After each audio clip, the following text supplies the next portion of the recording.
الرحيم الحمد لله رب العالمين والصلاة والسلام على رسولنا الأمين ونبينا محمد وعلى آله وصحبه ومن صار على نهجه بإحسان إلى يوم الدين سبحانك لا علم لنا إلا ما علمتنا إنك أنت العليم الحكيم. கணியத்துக்கும் மதிப்புக்கும் உரிய பெரியோர்களே, சகோதரர்களே, அஸ்ஸலாமு அலைக்கும் வரஹ்மத்துல்லாஹி வபரகாத்துஹு. கை நீட்டி யாசிப்பது யாருக்கு அனுமதிக்கப்பட்டிருக்கிறது, யாருக்கு அனுமதிக்கப்படவில்லை என்ற பாடத்தில் இடம்பெறக்கூடிய 6வது ஹதீஸுக்கான விளக்கத்தை முதலாவதாக நாங்கள் படித்து கொள்ள இருக்கிறோம். وعن حكيم بن حزام قال سألت رسول الله صلى الله عليه وسلم فأعطاني ثم سألته فأعطاني. ஹக்கீம் இப்னு ஹிஸாம் ரலியல்லாஹு அன்ஹு அறிவிக்கின்றார்கள், ரசூலுல்லாஹி ஸல்லல்லாஹு அலைஹி வஸல்லம் அவர்களிடம் நான் கேட்டேன், எதையாவது தருமாறு கேட்டேன், அவர்கள் தந்தார்கள். பின்னரும் கேட்டேன், பின்னரும் தந்தார்கள். சும்ம கால லீ, பிறகு என்னை நோக்கி சொன்னார்கள், யா ஹக்கீம் இன்ன ஹாதல் மால ஹதிருன் ஹுல்வுன். ஹக்கீமே, இந்த செல்வம் பசுமையானது, இனிமையானது. ஃபமன் அஹதஹு பிஸஹாபத்தி நஃப்ஸின் பூரிக லஹு ஃபீ. யார் இந்த செல்வத்தை பெருந்தன்மையோடு பெற்றுக்கொண்டாரோ அவருக்கு அதிலே பரக்கத் செய்யப்படும். வமன் அஹதஹு பிஇஸ்ராஃபி நஃப்ஸின் லம் யுபாரக் லஹு ஃபீ. யார் இந்த செல்வத்தை பேராசையோடு பேரார்வத்தோடு பெற்றுக்கொண்டாரோ அதிலே அவருக்கு பரக்கத் செய்யப்பட மாட்டாது. வகான கல்லதி யஅகுலு வலா யஷ்பா. அவர் சாப்பிட்டும் வயிறு நிரம்பாதவரை போன்றவராவார் என்று சொன்னார்கள். வல் யதுல் உல்யா கைரும் மினல் யதிஸ் சுஃப்லா. தாழ்ந்த கையை விட உயர்ந்த கை மேலானது என்று ஸல்லல்லாஹு அலைஹி வஸல்லம் சொன்னார்கள். قال حكيم فقلت يا رسول الله والذي بعثك بالحق لا أزرع أحدا بعدك شيئا حتى أفارق الدنيا متفق عليه. இந்த சஹாபி ஹக்கீம் கூறுகின்றார்கள், நான் அல்லாஹ்வின் தூதரிடத்திலே இவ்வாறு சொன்னேன், அல்லாஹ்வின் தூதரே, உங்களை சத்திய மார்க்கத்தை கொண்டு அனுப்பிய அல்லாஹ்வின் மீது ஆணையாக, இந்த நீங்கள் இவ்வாறு சொன்னதன் பின்னால் நான் உலகத்தை விட்டு பிரியும் வரைக்கும் யாரிடமும் கை நீட்டி கேட்டு அவரது செல்வத்திலே குறைவை ஏற்படுத்த மாட்டேன் என்று சொன்னார். இந்த ஹதீஸ் சஹீல் புகாரி, சஹீ முஸ்லிமிலே பதிவாயிருக்கிறது. இந்த சஹாபி ஹக்கீம் இப்னு ஹிஸாம் அவங்க ரசூலுல்லாஹ்ட்ட கை நீட்டி கேட்டுகிறான். அது ஜகாத்தாக வந்த பொருளை கேட்டாங்களா அல்லது சாதாரண சதக்காவிலிருந்து தருமாறு கேட்டாங்களா என்று தெரியாது. ஆனால் கேட்டுகிறான். கேட்ட உடனே ரசூலுல்லாஹ் கொடுத்தாங்க. திரும்பவும் கேட்கிறாரு, திரும்பவும் கொடுத்தாங்க. ரசூலுல்லாஹ், நாங்கள் சென்ற வாரம் பார்த்தோம், யாரும் ரசூலுல்லாஹ்ட்ட கை நீட்டி கேட்டா இல்லைன்னு சொல்ல மாட்டாங்க. சஹாபாக்கள் ரசூலுல்லாஹ் பற்றி பல்லாயிரக்கணக்கான ஹதீஸ்களை சொல்லிக்கிறாங்க. ரசூலுல்லாஹ் தர்மம் பற்றி சொல்ற ஹதீஸில் இது ஒரு ஹதீஸ் இருக்குது. எப்படின்னா, அல்லாவின் தூதரிடத்தில் ஏதாவது ஒன்று கேட்கப்பட்டு அவர்கள் இல்லை என்று சொன்னதில்லை, இல்லை என்று சொல்ல மாட்டாங்க. ஆனா அவங்ககிட்ட கொடுக்கறதுக்கு இருக்காது, ஆனா அவங்க அதுக்கான ஏற்பாட்டை செஞ்சு கொடுப்பாங்க. கொஞ்சம் பொறுங்க, ஜகாத் பொருள் வரும், உங்களுக்கு தாரேன், கொஞ்சம் பொறுத்து கொள்ளுங்க, கனீமத் யுத்தத்தில் கிடைத்த பொருட்கள் வரும், உங்களுக்கு தாரேன். இதான் ஏற்பாடு செய்யறது. அல்லது யாரையாவது சஹாபாக்கள், வசதி உள்ள சஹாபாக்களை கூப்பிட்டு அதை கேட்டவரை அவரோட சேர்த்து விடுவாங்க, இவரை கவனிங்க சொல்லி. அந்த இல்லைன்னு சொல்றதுங்கிறது அது ஒரு முசீபத்தான வார்த்தை, இல்லை இல்லைன்னு சொல்றது. ஆக ரசூல்லா அப்படி சொன்னதில்லை, ஏதாவது ஒரு ஏற்பாட்டை செஞ்சு கொடுப்பாங்க. குர்ஆனும் அப்படித்தான் சொல்லுது. குர்ஆன் என்ன சொல்லுதுண்டா, உங்கள்கிட்ட இல்லை தான் உண்மையிலே இல்லை, ஆனா நீங்க அப்படி பழகாதீங்க. வலா யஹுத்து அலா தஆமில் மிஸ்கீன், அவர்கள் ஏழைகளுக்கு உணவளிக்க தூண்டவும் மாட்டார்கள். அதாவது மறுமை நாளில் இடது கரத்தில் பதிவு புத்தகம் கொடுக்கப்பட்டவருடைய பண்பை பற்றி சொல்லிக்கிட்டு வார்னர் அல்லாஹ் சொல்றா, மகத்தான இறைவனை அவர்கள் விசுவாசிக்கவும் இல்லை, ஏழைகளுக்கு உணவளிக்க தூண்டவும் இல்லை என்று சொன்ன என்ன அர்த்தம்னா, அதுக்கான ஏற்பாட்டை கூட அவங்க செஞ்சு கொடுக்க இல்லை. ஆகவே அது எல்லாருக்கும் செய்ய முடியுமான வேலை. பணத்தை தான் கொடுக்க இயலாது எல்லாருக்கும், ஆனா ஏற்பாட்டை செஞ்சு கொடுக்க இயலும். ஆகவே அப்ப ரசூல்லா அப்படித்தான் செய்வாங்க. இப்ப இவருக்கு ஒரு விளக்கம் ஒன்று சொல்லணும். திரும்ப திரும்ப கேட்டாங்க, திரும்ப திரும்ப ரசூல்லா கொடுத்தாங்க. அப்பதான் சொல்றாங்க, இந்த செல்வம் இருக்குது இல்லையா, இதுல ரெண்டு பண்பை சொல்றாங்க. பசுமையானது, பணம் பண்டம் உலக சம்பத்துக்கள் பார்த்தா கண்ணுக்கு குளிர்ச்சி ஆயிக்கும், பசுமையாயிக்கும். திரும்ப திரும்ப அதை தேட வேண்டும் என்ற ஆசை அது ஊட்டி கொண்டிருக்கும். இந்த உலகத்துல நாங்கள் இன்றைக்கு பார்க்கிறோம். சரி, அண்மை ஒரு ஒரு கிழமையா ஒரு செய்தி ஒன்று சமூக வலைத்தளங்கள்ல வந்து கொண்டிருக்குது. மைத்திரிபால சிறிசேனோட தம்பி ஒரு 90 கோடிக்கு ஒரு கார் கொண்டு வந்துகிறார். மிகவுமே விலை மதிப்பு உள்ள ஒரு காரை கொண்டு வந்துகிறார். அதுல அந்த கார் அவர் வாங்கினாரு, ஆனா அந்த காரை அதுல கவர்ச்சிகரமான தோற்றத்தை, அதுல இருக்கிற சொகுசை எல்லா மக்களும் விரும்பி பார்க்குறாங்க. உதாரணத்துக்கு சொல்றேன். எனவே ரசூல்லா சொல்றாங்க, அது பசுமையானது தான், அது உங்களை எங்க கொண்டு போய் விடும்னு தெரியாது. அது ரெண்டாவது, அது இனிமையானது. பணம் பண்டம் எல்லாம் உங்களுக்கு டேஸ்ட்னு சொல்றாங்க. இனிமைன்னு சொன்னா வாயில வச்சு ருசிக்கிறது இல்லை, அது உங்களுக்கு ஒரு வகையான டேஸ்ட் ஏற்படுத்தும் பணம். என்ன சஹாபிக்கு ரெண்டு பண்பை சொல்றாங்க. ஒன்று கண்ணுக்கு குளிர்ச்சி, ரெண்டாவது டேஸ்ட், தேடணும் தேடணும், கை நட்டி வாங்கணும் வாங்கணும்னு அது சொல்லும். இப்ப ரசூலா சொல்றாங்க, இந்த பணத்தை பெற்றுக்கொள்றதுக்கு யாருக்கு தகமை இருக்குது? தகமை உள்ளவர் யாருண்டா, பெருந்தன்மை உள்ளவர். இந்த சகாபத்தி நப்சுண்டா, அவர் கை நீட்ட வேண்டும் என்ற எந்த எண்ணமும் அவர்கிட்ட கிடையாது. சரி, யாராவது கேட்டா கூட தனக்கு கிடைச்சது கொடுத்துட்டு போயிடுவார். சரிதான் பெருந்தன்மைன்னு சொல்லு.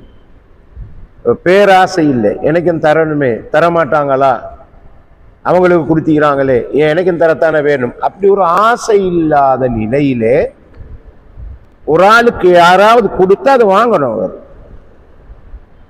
அவருக்கு எடுக்கிறதுக்கு உரிமை. அப்படி எடுத்தா அவருக்கு அந்த பணத்தில் பரக்கத் செய்யப்படும் என்று அவர் ஆசை வைக்கவும் இல்லை, எதிர்பார்க்க இல்லை, ஆர்வம் கொள்ள இல்லை. பெருந்தன்மை உள்ள மனுஷன் யாரும் கொடுத்த எடுப்பாரு, எடுத்துக்கிட்டு போனார், யாரும் கேட்டா கொடுத்துட்டு போயிடுவாரு. சரி, அப்ப இதெல்லாம் இப்படி எடுத்தா அதுல பரக்கத் இருக்குது. ஆனா யாரெல்லாம் எனக்கும் கிடைக்க வேண்டும் என்ற ஒரு பேராசையோட பேரார்வத்தோட எதிர்பார்த்து அந்த பணத்தை பெற்றாங்களோ அதிலே அவருக்கு பரக்கத் செய்யப்பட மாட்டாது. அவர் யார் என்று சொன்னா அவரை பத்தி சொல்றாங்க, சாப்பிட்டும் சாப்பிடாதவரை போல, சாப்பிட்டும் வயிறு நிரம்பாதவரை போல. நம்ம சொல்லுவோம் தானே சில நேரம், சாப்பிட்றோம் வயிறு நிரம்பினாப்புல இல்லைன்னு, நிறைய சாப்பிட்டு வயிறு நிரம்பினாப்புல இல்லைன்னு சொல்லி, அதாவது இந்த ஆளுக்கு எடுத்துக்கிட்டே இருப்பாங்க, எவ்வளோ கொடுத்தாலும் எடுப்பாங்க, தனக்கு போதும்னு சொல்ல மாட்டாங்க என்று ரசூலுல்லாஹ் சொல்லிட்டாங்க. நாங்கள் அதை ஆச்சரியப்படுறதுக்கு ஒன்றும் இல்லை. போதும் என்று சொல்றதுங்க இன்றைக்கு உலக சாதனை புத்தகத்தில் பதிவு செய்யப்படணும். யாராவது அப்படி சொன்னா, போதும்னு சொன்னா அது உலக சாதனை புத்தகத்தில் பதிவு செய்யணும்னு நான் தான் சொல்றேன். அப்படி இந்த ரெண்டு வகையான மனிதர்களை சொல்றாங்க. சொல்லிட்டு உயர்ந்த கை தாழ்ந்த கையை விட சிறந்ததுன்னு சொல்றாங்க. அது ஒரு உவமானமா சொன்னதுதான். உயர்ந்த கைண்டா கொடுக்கும் கை, தாழ்ந்த கைண்டா எடுக்கும் கை. அப்ப நாங்க ரசூலுல்லாஹ் அப்படி அழகா சொல்றாங்க, இது இப்படி இருக்கும், இது கொடுக்கிற கை, இது மேலே, இந்த கைக்கு மேலே அதுல் உல்யா, அது மிக சிறந்த கை. எடுக்கிற கையை விட நாங்க சென்ற வாரத்துக்கு முந்தைய வாரம் படித்தோம், யாரு 3 காரணங்களுக்காக கை நீட்டி பிச்சை கேட்கலாம், ஆனா அது தற்காலிகமாக ரசூலுல்லாஹ் கொடுத்த அனுமதி, நிரந்தரமாக பிச்சை எடுக்கிறத தொழிலை அமைக்கக்கூடாதுன்னு படித்தோம். ஆகவே என்ன இருந்தாலும் எடுக்கிற கையை விட தாழ்ந்த கையை விட உயர்ந்த கை மேலான்னு சொன்னார். இந்த அவ்வளவு புத்திமதியும் அந்த ஹக்கீம் இப்னு ஹிஸாம் என்ற சஹாபியோட உள்ளத்துல தைத்தது, ஒரு குத்திட்டு. அதுக்கப்புறம் அவர் சத்தியம் செஞ்சு சொல்றாரு, யார சொல்லலாம், இதுக்கு பிறகு நீ உலகம் சொல்லிட்டீங்களே, இதுக்கு பிறகு நான் இந்த உலகத்தை விட்டு பிரியும் வரைக்கும் யார்த்தையும் பிச்சை எடுத்து அவங்களோட சொத்துல குறைவை ஏற்படுத்த மாட்டேன் ஒரு சத்திய வாக்கு செய்கிறார். இதுதான் சஹாபாக்கள். ஆகவே கண்ணியத்துக்குரியவர்கள், இந்த ஹதீஸில் இருந்து யாசிப்பது எவ்வளவு விபரீதமானது, அது நல்ல விளைவுகளை கொண்டு தராதுங்கிறத நாங்கள் விளங்கி கொள்கிறோம். நான் நினைக்கிறேன் இந்த சஹாபியோ இன்னைக்கு சரியாக ஞாபகம் இல்லை, அவங்க சில நேரம் இந்த சத்திய வாக்கு செஞ்சதுக்கு பின்னால அவங்களோட ஒட்டகத்தில் கடிவாளம் கீழே விழுந்தா கூட யார்ட்டையும் எடுத்து கேட்க மாட்டாங்க, அவங்க எடுத்ததாக, அவங்க இறங்கி எடுத்ததாக வருவது. ஏண்ட கூட அப்படி செய்யறது கூட, யார்ட்டையும் அந்த உதவி கேட்கறது கூட பிச்சை எடுக்கிற மாதிரி அவங்க நினைச்சதாக ஹதீஸ்களில் வரும். இதுதான் எங்கட சஹாபாக்களோட அந்த முன்மாதிரியில இது ஒரு பகுதி.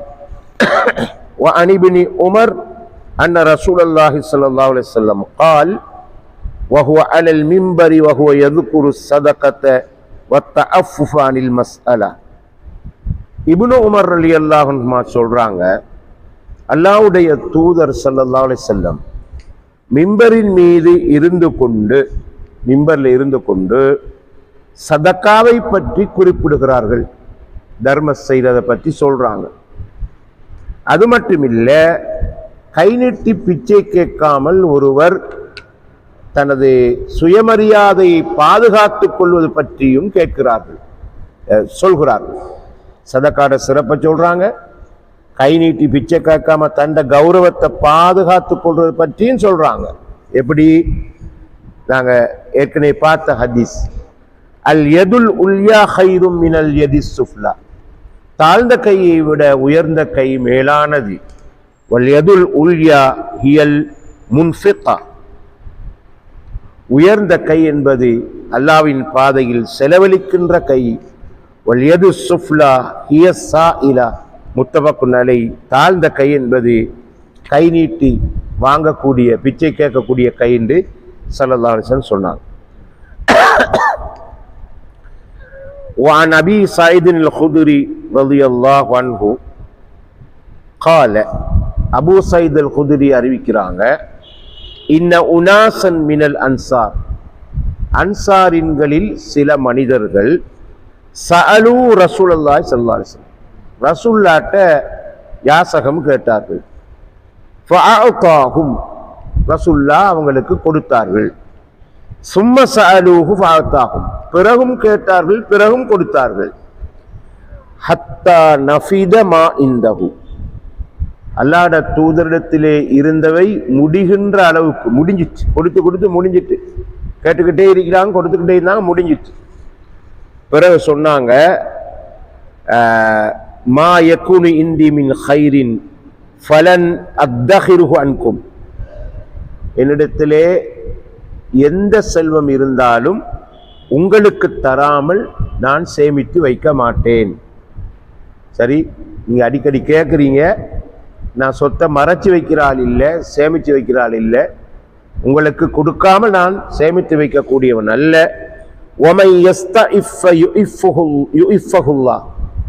யார் கை நீட்டாமல் தனது கௌரவத்தை பாதுகாத்து கொண்டாரோ அல்லாஹ்வும் அவரது கௌரவத்தை பாதுகாப்பான். யார் தன்னுடைய வாழ்க்கையை தன்னிறை உள்ள வாழ்க்கையாக அமைத்துக் கொண்டாரோ அல்லாஹ்வும் அவரை தன்னிறை உள்ளவனாக ஆக்கி விடுவான். யார் பொறுமையாக வாழ்கிறாரோ அவரை அல்லாஹ் பொறுமையாளராக ஆக்கி விடுவான்.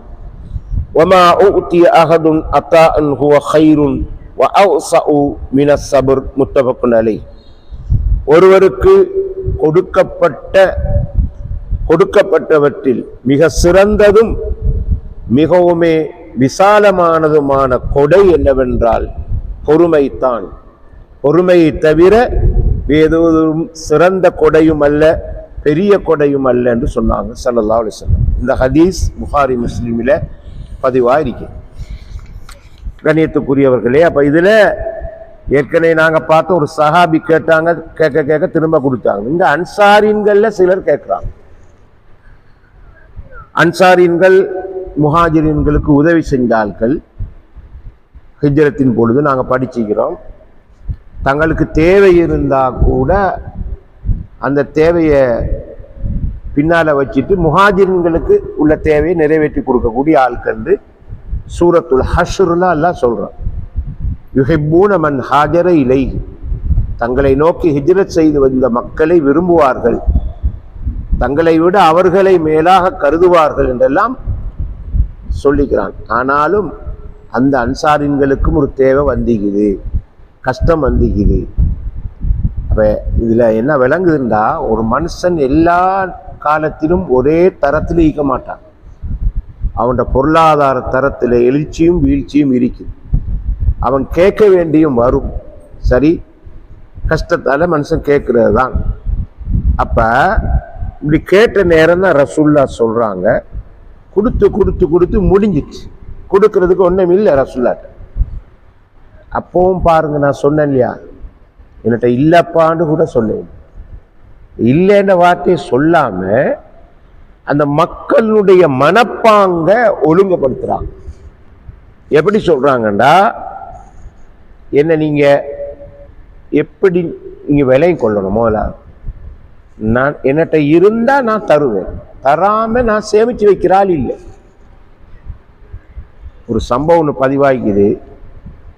ரசூலுல்லாஹ் ஒரு கிராமப்புறத்து அரபி அன்பளிப்பு கேட்டு கேட்டு கேட்டு அவங்க ரசூலுல்லாஹ் வற்புறுத்தி நச்சரித்து கஷ்டப்படுத்தி ஒரு முள்ளு மரத்துக்குள்ள மேலே போய் ரசூலுல்லாஹ் விழுந்துட்டான். முள்ளு கொப்பு பத்தையில போய் விழுந்துட்டான். ஆனா எழும்பி சிரிச்சுக்கிட்டு எழும்புறாங்க ரசூல் ஸல்லல்லாஹு அலைஹி வஸல்லம். புன்னகைத்தவாறு எழும்பினாங்க, கோவப்பட இல்லை. ஏன்னா மக்கள் மீது அவ்வளோ இரக்கம் உள்ளவங்க. இப்படி எல்லாம் மக்கள் என்னட்ட கேட்குறாங்கண்டா என்னை நம்பி தானே கேட்குறாங்க, நான் கோவிச்சு என்ன பிரயோசனம் நீங்குது? சரி, என்னை நம்பிலே வந்து கேட்குறாங்க. அப்போ சொன்னாங்க, மக்களே, 2 பள்ளத்தாக்கு மலை, 2 பள்ளத்தாக்கு பள்ளத்தாக்கு அளவு ஆட்டு மந்தைகள் இருந்தா நான் உங்களுக்கு அவ்வளோத்தையும் தந்துடுவேன். பிறகு என்னை நீங்கள் பொய்யனாகவோ உலோபியாகவோ காண மாட்டீர்கள் என்று சொன்னாங்க. நான் இருந்தா கொடுத்துட்டு போற ஆள் தான். அப்படிதான் இந்த ஹதீஸ்ல வரும். முதலாவது சொல்றாங்க. ரெண்டாவது சொல்றாங்க, ஒரு பண்பு இருக்குது, இஃபா. அந்த பொம்பளை பிள்ளைகளுக்குலாம் பேர் வச்சுக்கிறோம். அஃபீஃப்னு ஆம்பளை பிள்ளைகளுக்கு பேர் வச்சுக்கிறோம். அழகான ஒரு சொல்ல என்னன்னு சொன்னா, பத்தினித்தனம்னு முந்தி சொல்லுவாங்க தமிழ்ல. கற்பை பாதுகாக்கிற பண்புக்கு தான் அது சொல்றது. பொதுவாக கற்பை பாதுகாக்கிற பண்புண்டா நாம நிறைய சொல்றோம். அது மனுஷனுடைய பாலியலோட சம்பந்தப்பட்ட விஷயம். இஸ்லாம் அதை பொதுவாக தான் பார்க்குது. அதாவது ஒரு மனுஷன் கை நீட்டி சீரழிஞ்சி அவனோட மானம் போகுதுண்டா அவனோட கற்புல களங்கம் ஏற்பட்டுட்டு, சரி, அதை பாதுகாத்து கொண்டா அந்த மனிதனுக்கு பேர் அஃபீஃப். சரி, அதான் பேரா வைக்கிறோம் பிள்ளைகளுக்கு. அழகான பேர். ஒரு மனிதன் தன்னுடைய கௌரவத்தை, சுயமரியாதையை, கற்பொழுக்கத்தை பாதுகாத்து கொண்டான். அப்படி பாதுகாத்து கொள்றான் என்றால் அல்லாவும் அவனை அவ்வாறு ஆக்கி விடுவான். கை நீட்டாம ஆக்கி விடுவான். ரசூலுல்லாஹ் சொல்றான், என்ன வந்தாலும் கை நீட்டக்கூடாது, பிச்சை எடுக்கக்கூடாது. என்ன கஷ்டம் வந்தாலும் சரின்னா வாழ்க்கை முழுவதும் அப்படி வச்சுக்குவான். அல்ல அதை ஒவ்வொரு ஆளுடைய நீயத்தை பொறுத்து இருக்கு. கஷ்டம்தான், சரியா? நான் சென்ற முறைக்கு முந்தின முறை வகுப்புலே ஒரு குர்ஆன் வசனத்தை சொல்லி காட்டினேன். சூரா ஆல இம்ரான்ல வருவது, சஹாபாக்கள் அந்த காலத்தில் நடந்த யுத்தத்தில் ஈடுபட்டதால உழைக்க போயலாமே, டைம் இல்லை. அப்போ அவங்க யார்ட்டையும் கேட்கவும் மாட்டாங்க. ஆனால் உண்மையான ஏழைகள், அவங்க உண்மையான ஏழைகள் கேட்க போக மாட்டாங்க. ஏன்னா போறதுக்கு ஏலாது. அந்த சமூகத்தில் இருந்த அறிவியர்கள் நினைச்சாங்களாம், இவங்கள பெரிய ஆளுக்கு, விஐபி தரத்தில் உள்ள ஆளுக்க போல, கை நீட்டி கேட்கவும் மாட்டேங்கிறாங்க, பணக்கார ஆளுக்க போல இவங்க ஒரு நக்கல். அல்லாஹ் சொன்னான், நபியே, அவங்க சொல்றத வச்சு நீங்க ஏழையார் பணக்காரால் நீங்க தீர்மானிக்கல, நீங்க தீர்மானிக்கணும். அவங்க சொல்லி நீங்க இவர் பணக்காரால் இவர் ஏழைன்னு இல்லை. அவங்களோட முக அடையாளங்கள்ல விளங்கும் அவங்க ஏழை மக்கள். அதுல ஒரு பண்பை சொல்றான்ல, லா யஸ்அலு நாஸ இல்ஹாஃபா, மக்களிடம் வற்புறுத்தி கையேந்தி நிற்க மாட்டார்கள். இன்னைக்கு தாங்க தாங்க தாங்கன்னு கேட்க மாட்டான். ஆகவே சஹாபாக்களை அல்லாஹ் அப்படித்தான் வச்சான். சரி, எங்கேயுமே உதாரணமா அபூ ஹுரைரா ரலியல்லாஹு அன்ஹு திண்ணை தோழர்களின் தலைவர். 70 சஹாபாக்கள் இருந்தாங்க. அவளுக்கு கூட்டம் குடும்பம் ஒன்றும் இல்லை, தொழிலும் இல்லை, சாப்பாட்டுக்கு சரி கஷ்டம், யாராவது கொடுத்தா திம்பாங்க. ரசூலோட பள்ளியிலே இருந்தாங்க, ரசூலோட ஹதீஸ பாடமாக்க. இன்றைக்கு மஸ்ஜித் நபவியில அவங்க இருந்த இடத்த செப்பரேட் பண்ணி வச்சுக்கிறாங்க. பசியால அவங்க மயங்கி கீழே கிடப்பாங்க. யாராவது வந்து பார்த்துட்டு அவங்களோட கழுத்துல காலை வச்சு அசைச்சி பார்ப்பாரு, இவருக்கு என்ன பைத்தியம் பிடிச்ச மாதிரி கிடக்குறாரு. பைத்தியமோ? அபூ ஹுரைரா சொல்றாங்க, பைத்தியம் இல்லை, பசியால மயங்கி கிடப்பேன். கேட்க மாட்டாங்க. சில சமயங்கள்ல பசி தாங்காம வெளியே வந்துடுவாங்க. வந்து வழியில போற சஹாபாக்கள்கிட்ட எல்லாம், இன்னைக்கு பசிக்குது, ஏதாவது தாங்கன்னு கேட்க மாட்டாங்க. ஒரு குர்ஆன் வசனத்துக்கு விளக்கம் சொல்லுங்க, அவர் புரிஞ்சு கொள்றாராண்டு இவங்க யோசிப்பாங்க. குர்ஆன் வசனத்துக்கு விளக்கம் கேட்பாங்க. அபூ ஹுரைராவுக்கு விளக்கம் தேவையில்லை, பசிக்குது போல என்று புரிஞ்சு யாராவது கூட்டிகிட்டு போட்டுமே. ஆனா ஒரே ஒரு நபர் தான் அபூ ஹுரைராவுடைய பசியை புரிஞ்சிருந்தாங்க, அபூபக்கர் ரலியல்லாஹு அன்ஹு. அப்ப சஹாபாக்கள் அப்படித்தான் வாழ்ந்தாங்க. இஃபா என்று சொல்லக்கூடிய பேணி வாழ்ந்தாங்க. ரெண்டாவது, இந்த ஹதீஸ்ல வருவது, யார் தண்ணீரை உள்ள வாழ்க்கை வாழ்றாரோ, சரி, தண்ணீரை உள்ள வாழ்க்கை என்று சொன்னா என்னண்டா, அண்டைக்கு அண்டைக்கு போதுமாக்கி கொண்டு வாழ்ற வாழ்க்கை. சரி, கை நீட்டாம அன்றைக்கு அன்றைக்கு தன்னை தேவையை நிறைவு செய்து கொண்டு போற வாழ்க்கைக்கு தான் தன்னிறைவான வாழ்க்கைன்னு சொல்றோம். சரி, அந்த ஹினான்னு சொன்னா அதுக்கு சொல் நிறைய பேர் அதாவது செல்வம்னு சொல்றது இல்லை, தன்னிறைவான வாழ்க்கை. அப்படி வாழ்ந்தாராக்கா அல்லாஹ் அவரை அப்படி வச்சிருவான். கை நீட்டாம போதும் வாப்பா, கிடைச்சது போதுண்டை. சரி, மூன்றாவது, யார் பொறுமையா இருக்கிறாரோ அவரை அல்லாஹ் பொறுமையாளியாக ஆக்கிடுவான். கை நீட்டாம பொறுமையாளியாக ஆக்கி விட்டுருவான். அப்படி சொன்ன ரசூலுல்லாஹ் கடைசியில் சொல்றாங்க, பொறுமையை விட மிகச்சிறந்த மிக விசாலமான கொடை எதுவும் ஒருவருக்கு கொடுக்கப்படுவதில்லை. பொறுமைதான் மிகச்சிறந்த கொடை என்று சொல்றாங்க. இன்ஷா அல்லாஹ் தஆலா நாங்கள் தொடர்ந்து வருகின்ற வாரங்களில் இதோடு தொடர்பான இன்னும் பல ஹதீஸ்களை படிப்போம். சுப்ஹானக்கல்லாஹு வபிஹம்திக அஷ்ஹது அல்லா இலாஹா இல்லா அன்த அஸ்தக்ஃபிருக வ அத்தூபு